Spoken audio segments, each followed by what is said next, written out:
Okay, now we're going to talk about the bridge hand. This one right here. And it's got to be solid and functional, and it should enable you to do whatever you want to do and not stop you from doing it. And that's the big problem I find with a lot of beginners, is that their bridge is actually causing them problems when they could really just do a couple of simple little things to make it better, to make it a lot more solid. So the idea is simplicity. And there's the open hand bridge right there.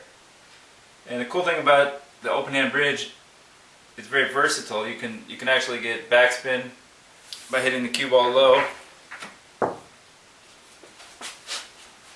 You can do that, or you can come down with your back hand and get topspin just by moving your back hand. So you do have versatility even in one bridge configuration. I'm going to show you how to do that. This open hand bridge is really important because if you can't make a closed hand bridge like that, then you're going to have to use the open hand bridge pretty much all the time, which is okay, and as long as you can do it properly. So start out like this, making a fist, and then put your thumb right here in between these knuckles, and then you open up the ends of your fingers like that. So you don't want to open it up all the way. Just make this like a tent shape right here. Okay, now we have the heel of your hand and your fingers, which are going to go onto the table down there. The idea to remember is that what you're doing is you're creating a V groove right here, and that's where the cue goes, right in that groove. What you want to be careful of is not to touch this part with your cue, because now you're going to have 3 different places where your cue is going to be with nothing to hold over it like that, like in the closed hand bridge. So right in there in the V groove, not right there. Okay, I also would say avoid doing one of these things where you're putting the cue here and here. Like that, you don't want to do that either. So stick with it like that, with your thumb up like that, or with your thumb down. Okay, let's check out a different view of this. Okay, so here's the bridge from another angle. Now you could have the back of your hand up like this, and what I'm going to recommend is to bring it over that way, because you're going to be more solid on the table with the whole back of your hand right here. Call this the heel of the hand. Okay, here would be, you're just on one side over here, and you're not as stable as you would be if you're down here. Okay, and see how the thumb is way up here? You don't want to bring it too far down there. You can if you really want it to be that low, but just stay right up here on the top part of your index finger. And if you want, you can put these 2 fingers by each other. There's a bunch of different variations for this. You could put 2 fingers under like that, 1 finger. So here we have this side. You want to keep your fingers nice and tight on the table. And that's one thing to remember with all of these bridges. You want it real tight on the table. Okay, so if you have too much pressure back here and not on the fingers, it's going to be kind of a wobbly bridge. And you want your thumb also to be tight. Don't do this to where you have a U shape. Here, keep your thumb real tight, and it's much better with a V shape. Okay, I'm going to show you another way to make it even more solid. So there's the open hand bridge. Now take the thumb and grab onto your index finger like that. And what that does is now it's going to pull down that index finger so this is even tighter onto the table. And your thumb is even going to be that much tighter.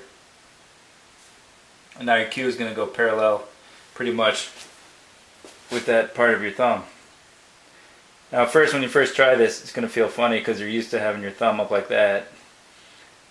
But it's actually incredibly solid. You're probably going to like it really fast. right?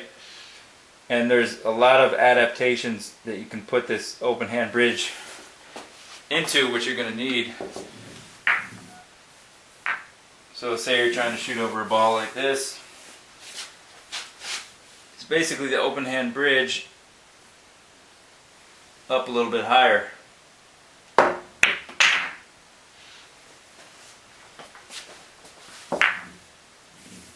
You want to have the ability to bring that finger, your ring finger, under here when you're doing this. So on the open hand bridge, when you do the jack up shot like this over this ball, bring this finger under and your middle finger over to your index finger like that. And then you raise up like this. So these become one solid finger. You're actually raising up on your middle finger now, keeping it tight. Okay, and you want to be sure to be in that V groove as well, right here. So when you do this, don't lift up your wrist like that. That's a common mistake. You'll see people lift their wrist up and now they've lost any type of good V groove for this bridge. So keep your wrist down here, and that will help create the V groove. And you also at the same time want to avoid this right here, so you can keep it right in that groove like that.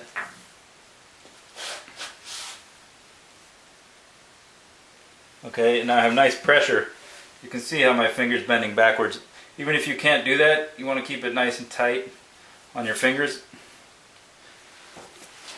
And in order to get a good hit on the cue ball, you want to get pretty close to it. As you come up, like from the side, it's going to look like that. So you're going to come up here. Now you can get a nice hit on the cue ball. Or if you want to get a little more of a stroke, you can pull back as far as possible.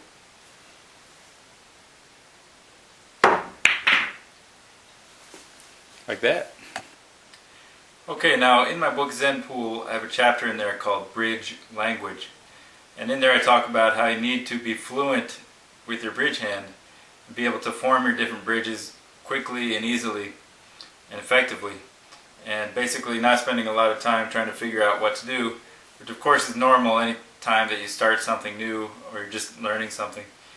Definitely put the effort in to learn your bridges really as fast as you can when you're learning pool, because that's one of the biggest things that's going to help you advance really fast, is having a really good bridge and all the different bridges for all the different situations. So it's like sign language, where, you know, I mean, I can't speak sign language, but you don't see the people, you know, having a hard time figuring out how to form the letters and the words with their hand. They can just do it without thinking. So same thing when it comes to playing pool. If you know you're going to use an open hand bridge, you just make your open hand bridge, and you already have your bridge formed by the time you get down there. Before you get down there, you have it formed. So like here's a closed hand bridge, closed hand for follow, closed hand with the finger underneath, open hand bridge, open hand jack up, open hand or closed hand off the rail, open hand off the rail, another rail bridge. Say you're shooting off the rail back here. So you want to be able to form your bridges without having to use the cue. Like when you first start doing this, you're going to try to be figuring out, okay, how do I form my fingers? And you might actually need to put your cue here in order to figure out how to make your bridge. But you want to get to the point where you can make your bridge without the cue, without even thinking. So you do that by working on your bridge all the time throughout the day. Even when you're not playing pool, you can be working on your different bridge formations, and it's going to help a lot. So let's get back to some more bridges. Okay, so here's where your open hand bridge, your normal open hand bridge, you're going to adapt it. When you have the cue ball on the rail or near the rail, you just want to make that ball in the pocket, rolling the cue ball normally.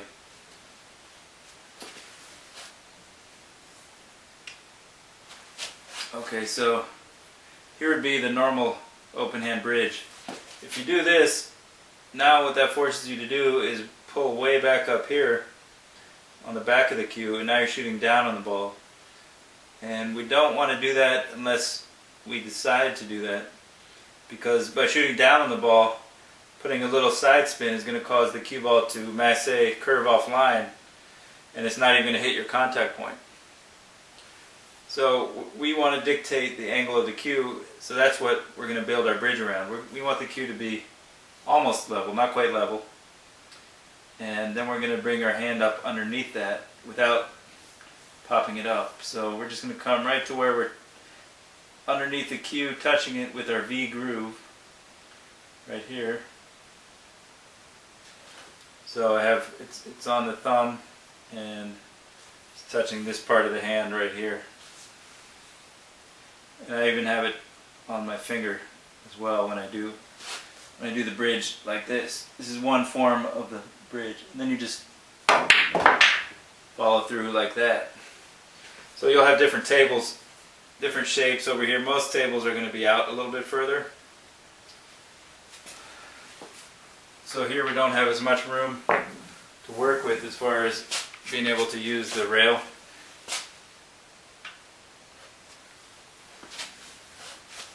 Okay, another one is if you want more room for a backswing, see how I can only pull it back to here?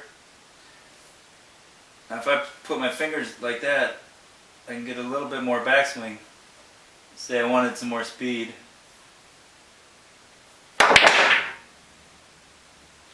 Right, normally you're not going to have to blast it like that off the rail.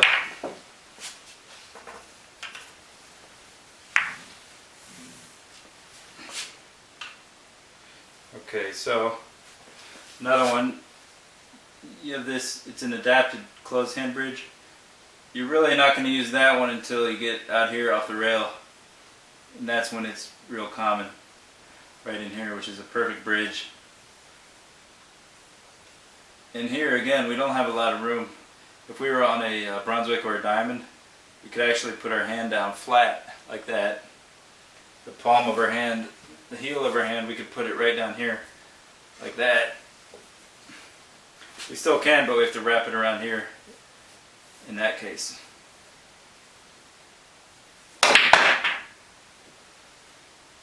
Okay, so if we just want to roll this in, again, we use that bridge or this bridge, but if we want to stop the cue ball or bring the cue ball back, and we're going to use an adapted open hand bridge, we're just going to elevate. So now we can strike the cue ball below center. This is about center ball from my angle right here, so I want to get below that, and the fingers have to be tight. So there we get backspin. But you see my pinky is real tight over here, and my index finger. Actually, I have all my fingers, and the pressure is very equal on all of them. So it's solid. I'm real solid in my thumb right here, and all of this connects to my arm up to my body, real solid as well. So that allows me to get a nice backswing. Further I am away from the cue ball with my hand, I can get more backswing. If I'm just up here like this, I can only pull back to here, and it's harder to generate the speed that I want. But when I come up here, now I have this much more backswing.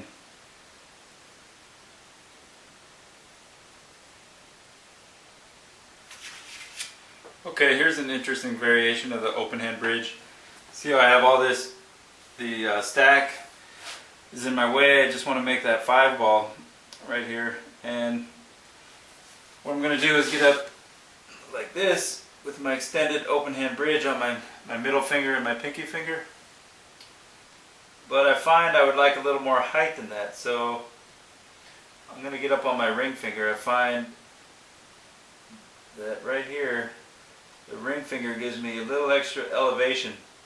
Now it's not as solid. I can feel it's not quite as solid in this case, but if I just have to roll the cue ball in and I need that extra height, then I can hold it just solid enough.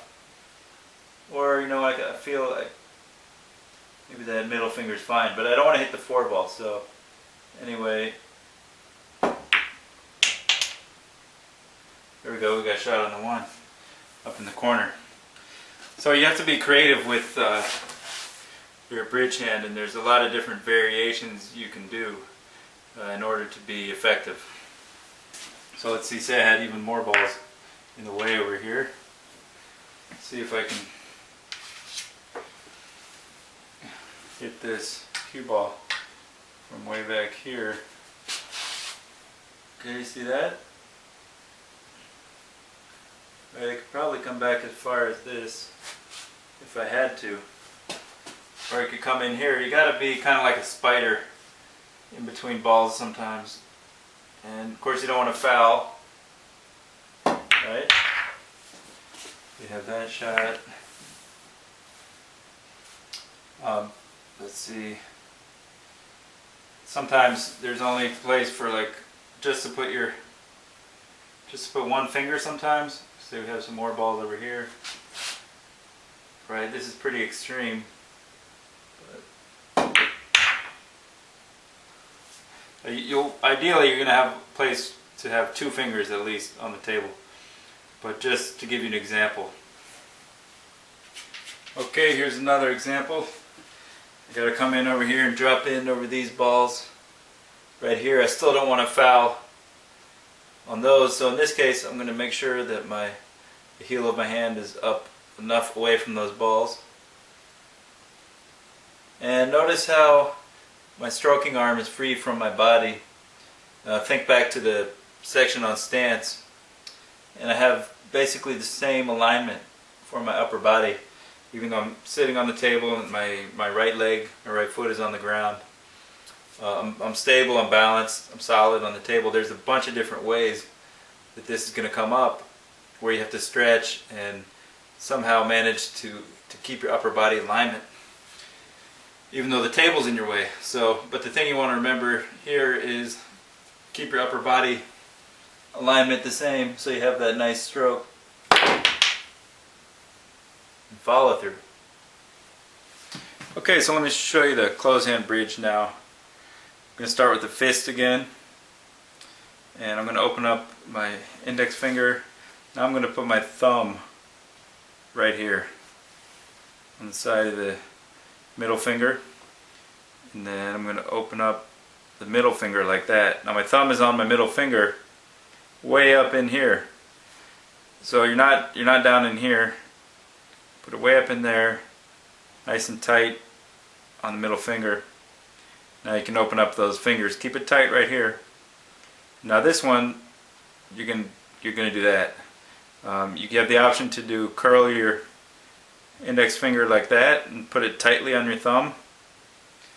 It's actually really tight right in here. Or this, I find, is even tighter right here, and it's even more solid. So when we have the table, when we're on the table, how solid is it?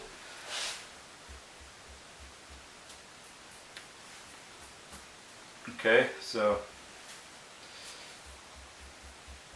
it's pretty solid, right? This one doesn't feel quite as solid. Still, that's pretty solid.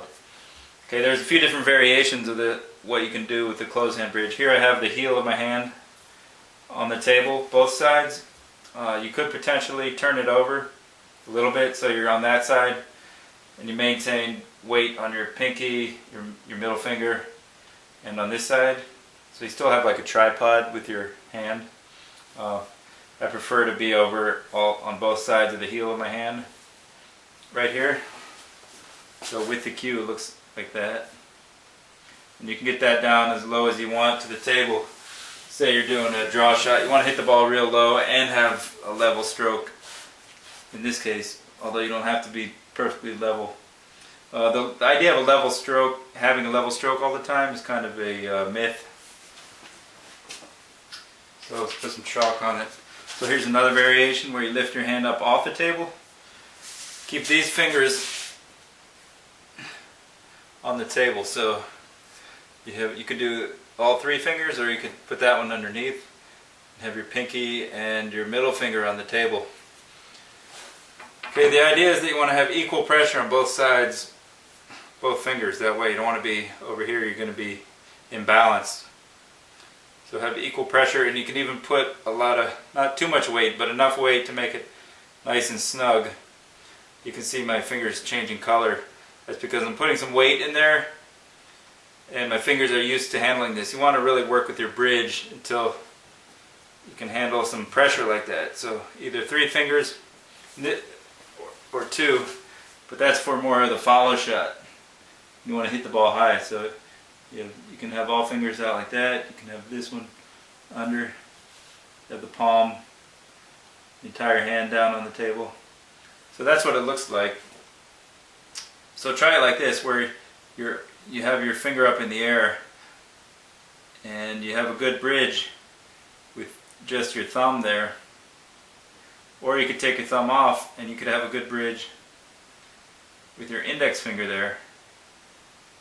So when they come together, it's like you're pinching your middle finger right here. So watch this. I'm gonna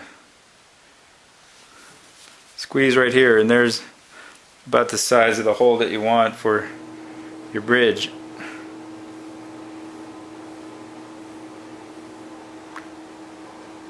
There's the loop. I don't like to have space in here at all, actually. So try to figure out how to make it nice and snug, but not too tight. You don't want to have it so tight that you can't go through. So that's why, a lot of people like to have the glove or talcum powder in their hands, so it's not too tight.